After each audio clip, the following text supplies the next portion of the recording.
নমস্কার বন্ধুরা, চারধাম পর্বের আরেকটি ভিডিও নিয়ে চলে এলাম তোমাদের কাছে।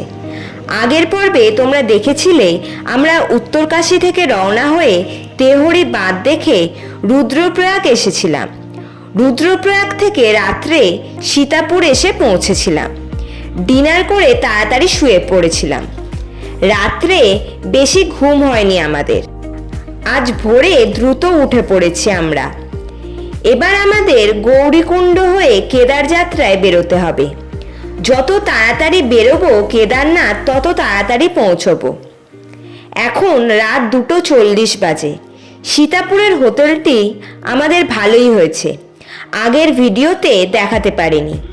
বেশ বড় ঘর আমাদের, পাশাপাশি 2টি বেড, আর সব কিছু বেশ পরিষ্কার পরিচ্ছন্ন, সবারই পছন্দ হবার মতো। একদম নিউ কনস্ট্রাকশন এটি। বাথরুমটিও বেশ বড়সড় আর একদম পরিষ্কার। হয়তো আগে তেমন গেস্ট আসেনি।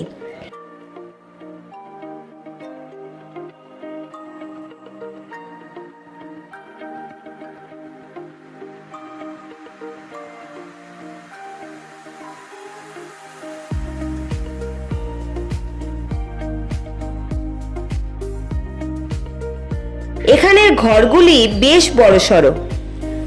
ঘরগুলি বাইরে লম্বা করিডোর রয়েছে। সেখানে দাঁড়িয়ে নদীতে জল বয়ে যাবার আওয়াজ পেয়েছি। রাত বলে বোঝা যাচ্ছে না, সকালে বোঝা যাবে জায়গাটি কেমন। আমরা বেরিয়ে পড়েছি কেদার যাত্রায় রাত 3:40। সবাই ভীষণ এক্সাইটেড আছে। আমরা সীতাপুর থেকে চালু সার্ভিসের গাড়ি ধরে গৌরীকুণ্ড চলে যাব। গৌরীকুণ্ড থেকে মূল যাত্রা শুরু হবে।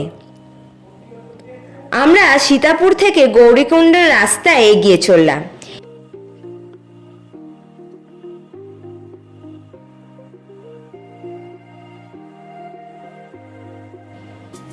ভীষণ ভিড় দেখছি এই গৌরীকুণ্ডে। প্রচুর দর্শনার্থীর ভিড় রয়েছে এ সময়। ডুলি পালকিওয়ালারাও রয়েছে এখানে। সবাই এখানে নাম রেজিস্টার করবে, সেজন্যই এত ভিড় এখানে। প্রচুর দোকানপাটও রয়েছে গৌরীকুণ্ডে। আমরা এগিয়ে চললাম গৌরীকুণ্ড দিয়ে। গৌরীকুণ্ড হল উত্তরাখণ্ডে অবস্থিত একটি হিন্দু তীর্থস্থান এবং কেদারনাথ মন্দিরে ট্রেক করার জন্য বেস ক্যাম্প। এটি গাড়োয়াল হিমালয়ের সমুদ্রপৃষ্ঠ থেকে 6502 ফুট উচ্চতায় অবস্থিত। অনেকে ধাঙ্গাবদেশ্বরকে 7ম শতাব্দীর তামিল শৈব ধর্মগ্রন্থ তেভারামে শ্রদ্ধার সাথে উল্লেখ করা হয়েছে। এই ধর্মগ্রন্থটি নয়নার নামে পরিচিত। তামিল সাধু কবিদের দ্বারা রচিত এবং ধর্মগ্রন্থে পূজিত 275টি মন্দিরের অন্তর্ভুক্ত হিসেবে শ্রেণীবদ্ধ। গৌরীকুণ্ড শিবের স্ত্রী পার্বতীর সাথে সম্পর্কিত, যিনি গৌরী নামেও পরিচিত। হিন্দু লোককথা অনুসারে শিবের স্নেহ লাভের জন্য গৌরী অনেক তপস্যা ও যৌগিক অনুশীলন করেছিলেন।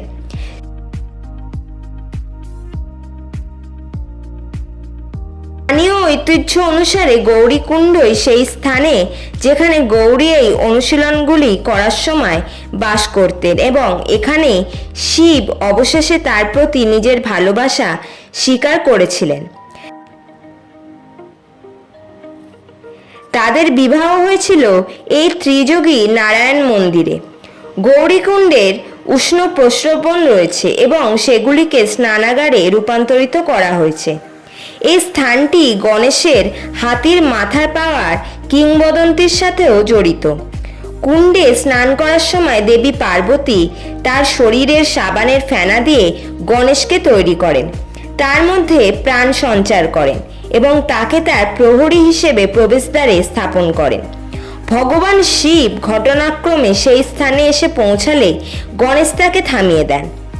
এই অপমানে ক্ষুব্ধ হয়ে শিব গণেশের মাথা কেটে ফেলেন এবং পার্বতী শোকে মুহ্যমান হয়ে পড়েন। তিনি বালক গণেশকে পুনরুজ্জীবিত করার জন্য জোর দেন এবং শিব একটি পরিযায়ী হাতির মাথা নিয়ে এসে গণেশের শরীরে স্থাপন করেন। পার্বতী তার পুত্রকে ফিরে পান এবং গণেশ সেই রূপ লাভ করেন, যার দ্বারা তিনি তখন থেকে সমগ্র হিন্দু বিশ্বে পরিচিত। মন্দিরে ঐতিহাসিককালের বেশ কিছু শিলালিপি রয়েছে। একটি শিলালিপিতে বলা হয়েছে যে এক দেবদাসী পুত্র প্রতিজ্ঞা করেছিলেন যে মন্দিরের নির্মাণ কার্য সম্পন্ন না হলে তিনি আত্মহত্যা করবেন। সপ্তম শতাব্দীর তামিল শৈব কবি তিরুজ্ঞান সমন্বর দেভারামের একটি শৈলকে দেবতার আরাধনা করেছেন। প্রথম তিরুমুরাই নামে সংকলিত হয়েছে। মনে করা হয় যে তিনি কালহস্ত মন্দির পরিদর্শনের সময় এই শ্লোকটি রচনা করেছিলেন। যেহেতু মন্দিরটি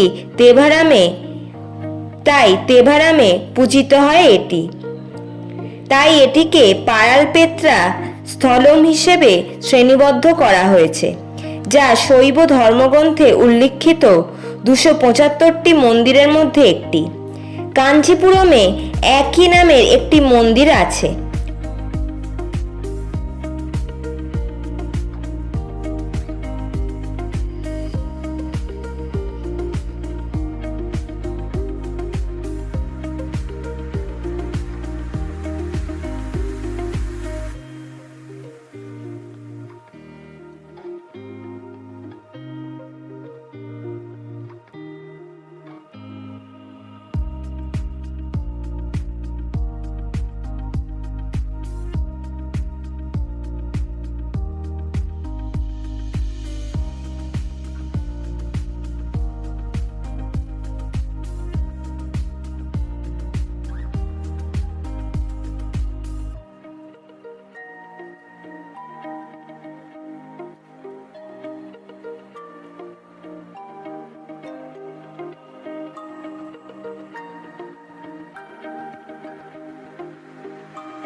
সত্যি এ রাস্তার সৌন্দর্য একদম অন্য রকমের।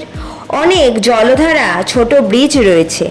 বেশিরভাগ মানুষই হেঁটেই চলেছে কেদার পথে, আবার ডুলি আর পালকিতেও চলেছে অনেকে। এখন আকাশে মেঘ আছে ভালোই, তবে বৃষ্টি না হলেই ভালো। পাহাড় কেটে এই পথ তৈরি হয়েছে। এই পথটি নতুন করে গড়া হয়েছে। আগেরটি নষ্ট হয়ে গেছে কেদার বিপর্যয়ের সময়। গৌরীকুণ্ড থেকে কেদারনাথ পর্যন্ত পৌঁছানোর একমাত্র পথ হলো পায়ে হাঁটা অথবা পাহাড়ি বাহন ব্যবহার করা। এই 16 কিলোমিটারের খাড়া পাহাড়ি ট্রেকটি সম্পন্ন করতে সাধারণত 36 থেকে 10 ঘন্টা সময় লাগে।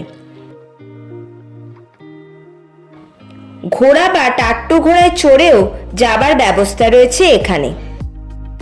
3000 বা আরো বেশি চাইতে পারে পার পারসন। বয়স্ক বা অসুস্থ ব্যক্তিরা পালকি বা ডান্ডি ব্যবহার করতে পারে। ছোট শিশু বা যাদের হাঁটার সমস্যা রয়েছে তারা কান্দি বা পিঠঝুড়ি ব্যবহার করতে পারে। কেদারনাথ যাত্রার জন্য উত্তরাখণ্ড সরকারের অফিসিয়াল ও নেট সাইটে আগে থেকে অনলাইনে রেজিস্ট্রেশন বা বায়োমেট্রিক করা বাধ্যতামূলক। সকালের দিকে যাত্রা শুরু করা সবচেয়ে ভালো, যাতে দিনের আলো থাকতে থাকতে কেদারনাথে পৌঁছানো যায়। পর্যাপ্ত গরম জামা কাপড়, রেনকোট, ফার্স্ট এড, ওষুধ এবং আরামদায়ক জুতো সাথে রাখা আবশ্যক।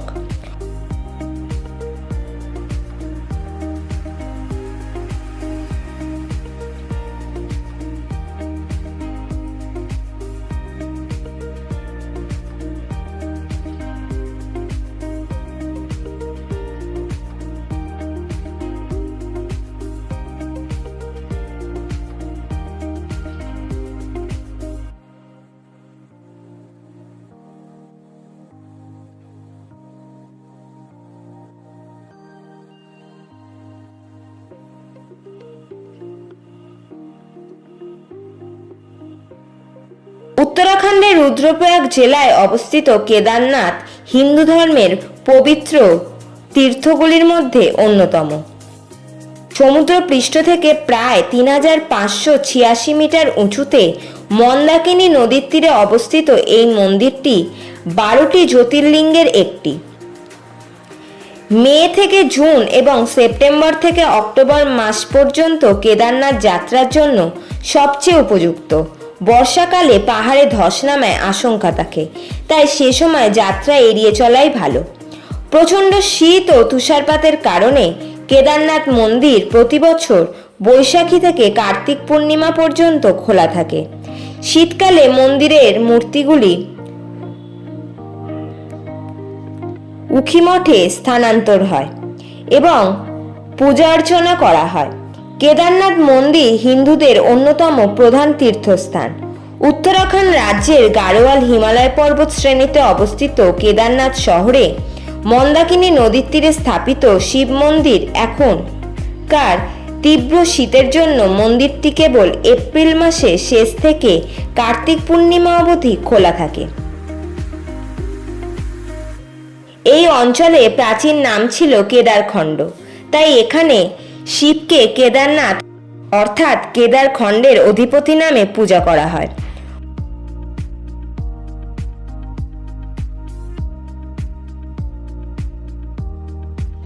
মন্দিরটি খ্রিস্টীয় ষষ্ঠ-নবম শতাব্দীর তামিল নায়ানার মন্ত্রদের দ্বারা পারল পেত্রা স্থলম, যা মহাদেশে ২৭৫টি অতি পবিত্র শিবক্ষেত্র হিসেবে প্রশংসিত হয়েছে।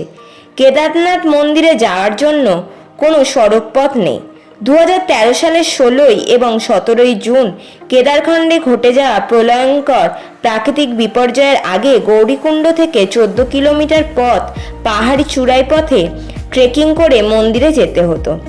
লোকের বিশ্বাস আদি শঙ্কর বর্তমান স্থানে মন্দিরটি নির্মাণ করেছিলেন, যদিও মহাভারতেও কেদারনাথ মন্দিরের উল্লেখ আছে। এটি একটি জ্যোতির্লিঙ্গ। কথিত আছে পাণ্ডবেরা এখানে তপস্যা করে শিবকে তুষ্ট করেন।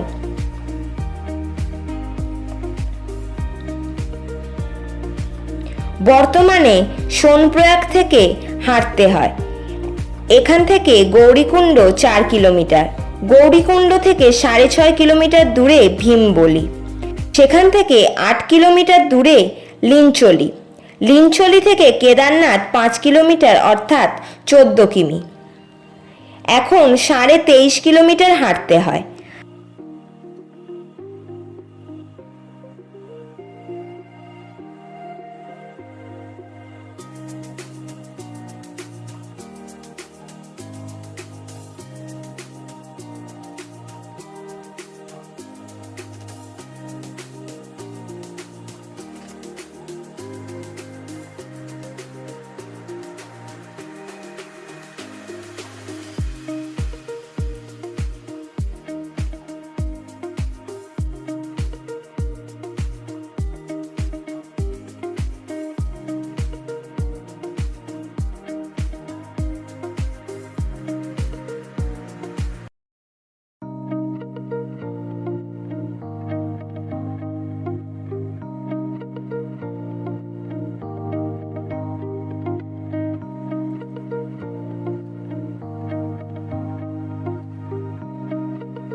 আমরা অনেকটা হেঁটে চলে এসেছি।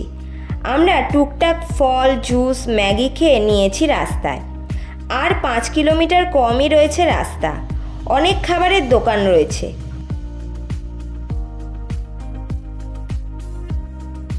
গ্লেসিয়ার কেটেও এখানে এই রাস্তা করা হয়েছে। বেশ বিপদসংকুল রাস্তা এটি। খুব সাবধানতা অবলম্বন করা উচিত এখানে। সবসময় হেলিকপ্টার সার্ভিস চালু আছে এখানে। অনেক হেলিকপ্টার উড়ে যাচ্ছে।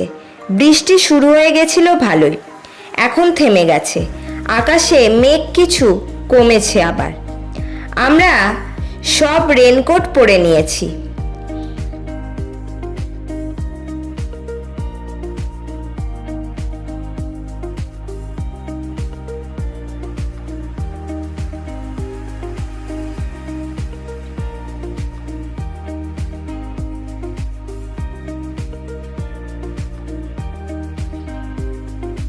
আরও 3.5 কিলোমিটার যেতে হবে আমাদের। এখন দুপুর 2:26 বাজে। বিকেলের মধ্যে পৌঁছে যেতে পারবো বলে মনে হচ্ছে।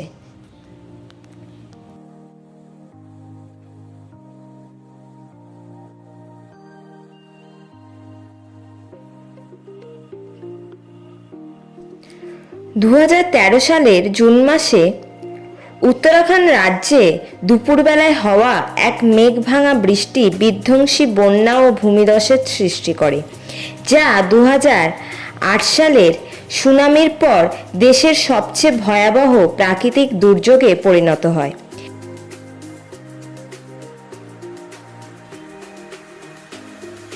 সেই মাসে রাজ্যে স্বাভাবিক বৃষ্টিপাতের চেয়ে অনেক বেশি বৃষ্টিপাত হয়েছিল। ধ্বংসাবশেষ নদীগুলোকে আটকে দেওয়ায় ব্যাপক জলপ্লাবন ঘটে। বন্যার প্রধান দিনটি ছিল 15 জুন 2013। সে সময় হিমাচল প্রদেশ, হরিয়ানা, দিল্লি ও উত্তরপ্রদেশের কিছু অংশ, সেই পথে পশ্চিম নেপালের বিভিন্ন অঞ্চল এবং পশ্চিম তিব্বতের কিছু অংশে ভারী বৃষ্টিপাত হয়েছে।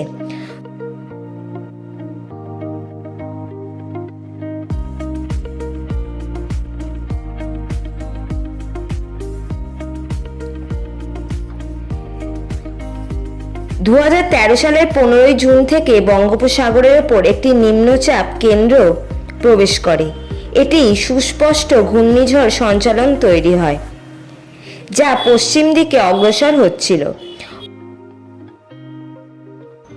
বঙ্গোপসাগর এবং আরব সাগর উভয় থেকে আসা আর্দ্রতা এবং উত্তরে তীব্র পশ্চিমা বঙ্গের সংমিশ্রণে এটি দ্রুত তীব্রতর হয়, যার ফলে উত্তরাখণ্ড রাজ্যে এবং সংলগ্ন এলাকাগুলিতে ভারী বৃষ্টিপাত হয়, যা একটি স্বাভাবিক বর্ষার থেকে বৃষ্টিপাতে 375% পর্যন্ত পৌঁছেছিল।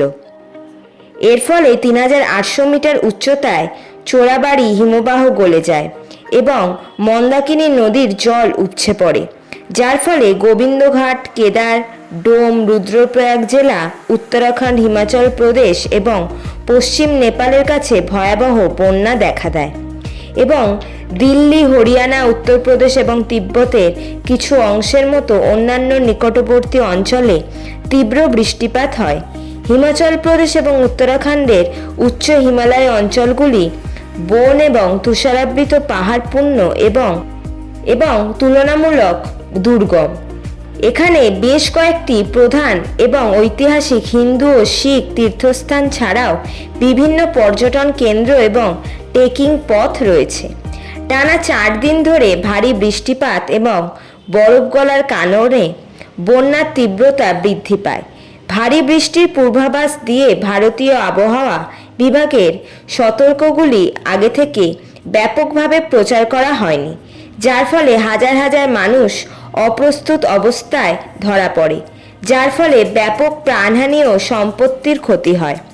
বন্যার কারণে ভূমিধসে বেশ কয়েকটি স্থাপনা ক্ষতিগ্রস্ত হয়।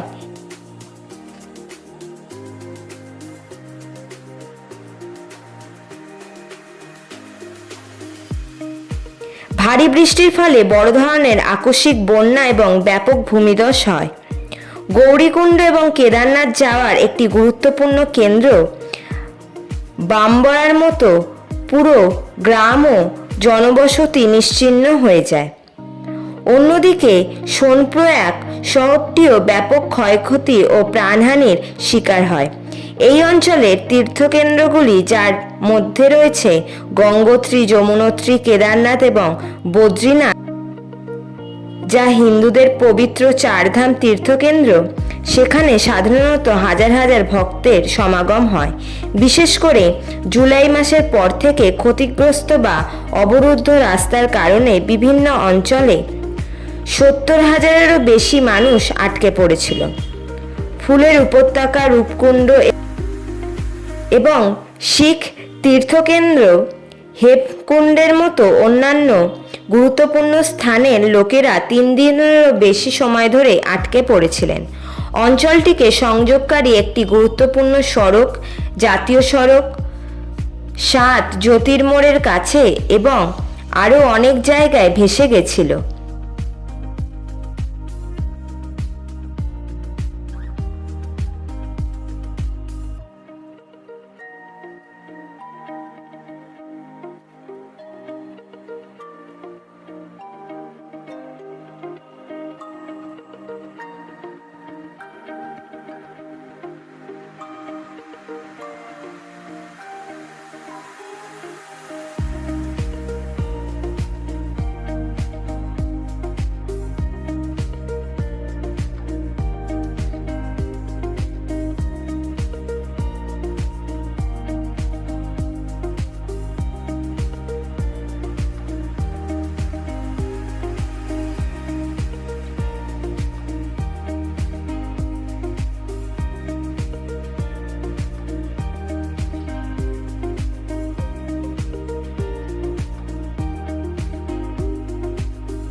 আমরা মন্দিরের কাছেই চলে এসেছি এবার। চারদিকে প্রচুর তাঁবু রয়েছে দেখতে পাচ্ছি। প্রাথমিক চিকিৎসা কেন্দ্রও রয়েছে। এছাড়া টেন্ট ও তাঁবু ভাড়া পাওয়া যায় এখানে। হেলিকপ্টারও এখানেই যাত্রীদের নামায়। আকাশ এখন অনেকটা পরিষ্কার হয়ে গেছে।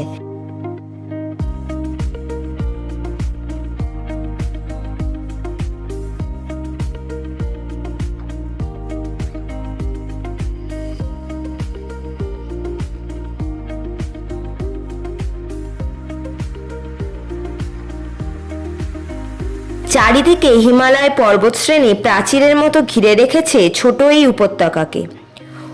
পুজো ডালার প্রচুর দোকান রয়েছে এখানে। প্রচুর পুণ্যার্থী এগিয়ে চলেছে মন্দিরের অভিমুখে। সমগ্র ভারতের মিলনক্ষেত্র বলা যায় কেদারনাথকে। প্রতি বছর লক্ষাধিক পুণ্যার্থী বাবাকে দর্শন করতে আসে এবং পুণ্য লাভ করেন এখানে এসে। যুগ যুগ ধরে এই ঐতিহ্য বহন করে চলেছে কেদারনাথ। আগে বহুলাংশে দুর্গম ছিল এই যাত্রাপথ। এখন তো হেলিকপ্টারে উত্তরকাশী থেকে খুব সহজেই কেদারনাথে পৌঁছানো যায়। আমরা মন্দির প্রাঙ্গণে চলে এসেছি। সামনে বড় ওম চিহ্নযুক্ত স্তম্ভ রয়েছে। একটি ব্রিজ পেরিয়ে এসেছি আমরা। মন্দিরের পেছনে পাহাড় শ্রেণী দেখতে পাচ্ছি, বরফ ঘেরা রয়েছে। মেঘ নেমে এসেছে পাহাড় শ্রেণীর মাথায়। সামনের দুপাশ দিয়ে সব স্থাপনা রয়েছে মন্দিরের কাছে। এখন বিকেল 4:15 বেজে গেছে। আবহাওয়া এখন ভালো হয়ে গেছে দেখছি। সামনেই মন্দির দেখতে পাচ্ছি। দুপাশে মন্দিরের যাত্রীনিবাস ও অফিস রয়েছে। আমাদের আজ রাত্রে কেদারনাথেই থাকতে হবে। রাত্রে টেম্পারেচার অনেক নিচে নেমে যায় এখানে। সামনেই কেদারনাথ মন্দির দেখতে পাচ্ছি, সুন্দর করে ফুল দিয়ে সাজানো হয়েছে। এই ফুল আমাদের বাংলা থেকেই এসেছে, আর আসামের বিখ্যাত টুপিও ব্যবহার করা হয়েছে এখানে। সমুদ্র পৃষ্ঠ থেকে 3584 মিটার উচ্চতায় এই গাড়োয়াল হিমালয় পর্বতমালায় মন্দাকিনী নদীর তীরে কেদারনাথ মন্দির অবস্থিত। এই প্রাঙ্গণটি আধ্যাত্মিক পরিবেশ এবং তুষারাবৃত পাহাড়ের অপরূপ প্রাকৃতিক সৌন্দর্যে ঘেরা।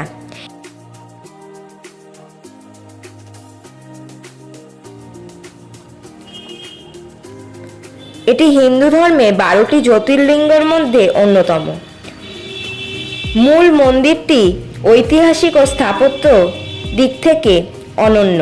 এখানকার পাথরের তৈরি প্রাঙ্গণটি অত্যন্ত প্রশস্ত এবং ভক্তদের জন্য সুব্যবস্থাযুক্ত। বর্তমানে মন্দিরের পবিত্রতা বজায় রাখতেও শৃঙ্খলার জন্য মন্দিরের প্রাঙ্গণে রিল তোলা সম্পূর্ণ নিষিদ্ধ করা হয়েছে।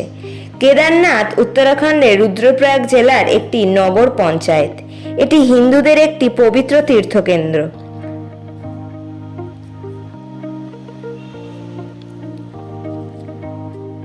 শহরটিকে ঘিরে আছে হিমালয়ের তুষারাবৃত শৃঙ্গ। পৌরাণিক রাজা কেদারের নামে কেদারনাথ শহরটি নামাঙ্কিত। কথিত আছে তিনি সত্যযুগের রাজা ছিলেন। তার রাজ্যের নাম ছিল কেদারঘন। মহাভারতেও কেদারনাথের উল্লেখ আছে। পাণ্ডবেরা এখানে শিবের তপস্যা করেছিলেন।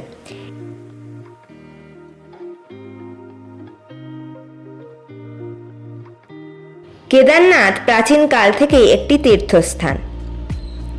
মন্দিরের নির্মাণের কৃতিত্ব মহাভারতে উল্লেখিত পাণ্ডব ভাইদের। তবে মহাভারতে কেদারনাথ বলে কোনো স্থানের উল্লেখ নেই। কেদারনাথের প্রাচীনতম উল্লেখগুলির মধ্যে একটি স্কন্দ পুরাণে পাওয়া যায় যে কেদারা নামে সেই স্থান যেখানে ভগবান শিবের তার জট পাকানো চুল থেকে গঙ্গার পবিত্র জল ছেড়ে দিয়েছিলেন, যার ফলে গঙ্গা নদী সৃষ্টি হয়েছিল। মাধবের সংক্ষেপা শঙ্করা বিজয়ের ওপর ভিত্তি করে রচিত হ্যাজিওগ্রাফি অনুসারে 8ম শতাব্দীর দার্শনিক আদি শঙ্করাচার্য কেদারনাথ পর্বতের কাছে মারা গিয়েছিলেন। যদিও আনন্দগিরির প্রাচীন শঙ্করা বিজয়ের ওপর ভিত্তি করে অন্যান্য হ্যাজিওগ্রাফিতে বলা হয়েছে যে তিনি কাঞ্চিপুরমে মারা গেছেন। আদি শঙ্করাচার্যের কথিতা বিশ্রামস্থল চিহ্নিত একটি স্মৃতিস্তম্ভে ধ্বংসাবশেষ কেদারনাথে অবস্থিত। 12 শতকের মধ্যে কেদারনাথ অবশ্যই একটি বিশিষ্ট তীর্থস্থান ছিল।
এবার আমরা মন্দিরের পেছনে চলে এসেছি। এখানে রয়েছে সেই ভীমশিলা,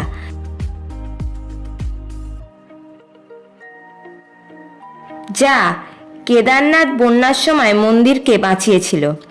সত্যি অলৌকিক ব্যাপার ছিল। ভীমশিলার জন্য মন্দিরের কোনো ক্ষতি হয়নি। সামনে বরফে ঢাকা পর্বতশৃঙ্গ দেখতে পাচ্ছি। কেদারনাথ মন্দির ছাড়াও শহরের পূর্ব পাশে ভৈরবনাথ মন্দির অবস্থিত। এই মন্দিরের দেবতা ভৈরবনাথ শীতকালে শহরকে রক্ষা করেন বলে বিশ্বাস করা হয়। শহর থেকে প্রায় 6 কিলোমিটার উজানে অবস্থিত চৌরাবাড়ি তাল, যা একটি হিমবাহ হ্রদ।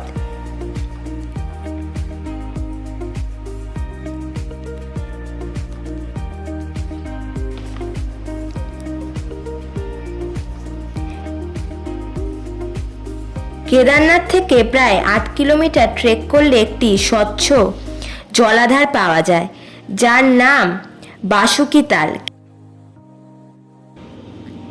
এছাড়াও রয়েছে আদি শঙ্করাচার্যের সমাধি এবং রুদ্র মেডিটেশন গুহা।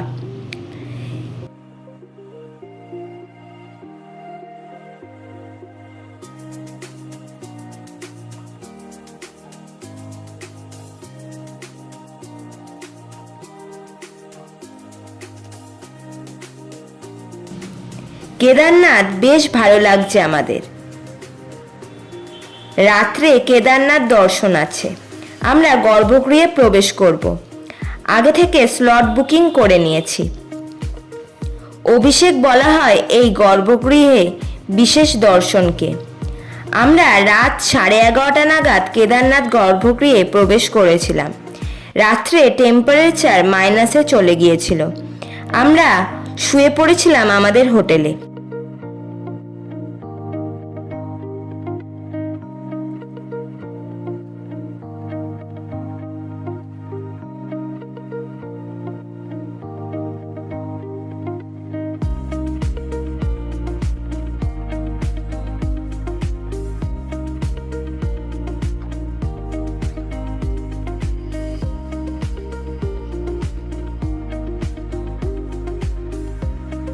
সকালে ঘুম থেকে উঠে ফ্রেশ হয়ে নিয়েছি। এবার চলে এলাম মন্দিরের সামনে।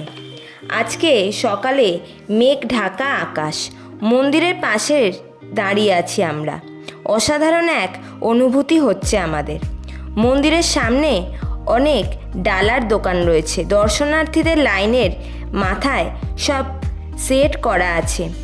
মন্দির পাহারায় ভারতীয় সেনাবাহিনীর সদস্যরা রয়েছেন সবসময়, দর্শনার্থীদের যাতে কোনো অসুবিধা না হয়। আমরা এবার ফিরে চললাম গৌরীকুণ্ডের পথে। ব্রিজ পেরিয়ে এগিয়ে চললাম। সামনেই হেলিপ্যাড দেখতে পাচ্ছি আমরা।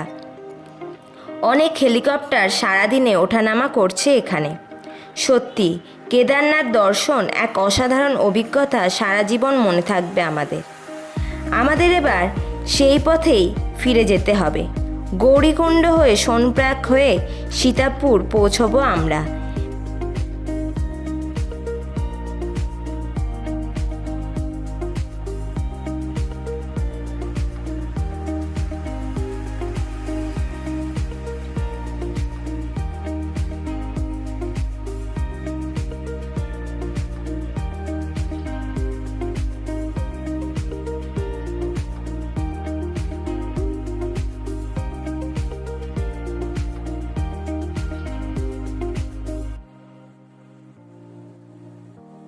একটি নির্দিষ্ট গতিতে এগিয়ে যাওয়া উচিত। আরও ভালো জুতো বর্ষাতি সঙ্গে রাখা উচিত। আমরা ফিরে চলেছি নির্দিষ্ট পথ দিয়ে। দারুণ একটা ছোট ঝর্ণা দেখতে পেলাম। সন্ধে 7টা বাজে আমরা গৌরীকুণ্ডে এসে পৌঁছেছি।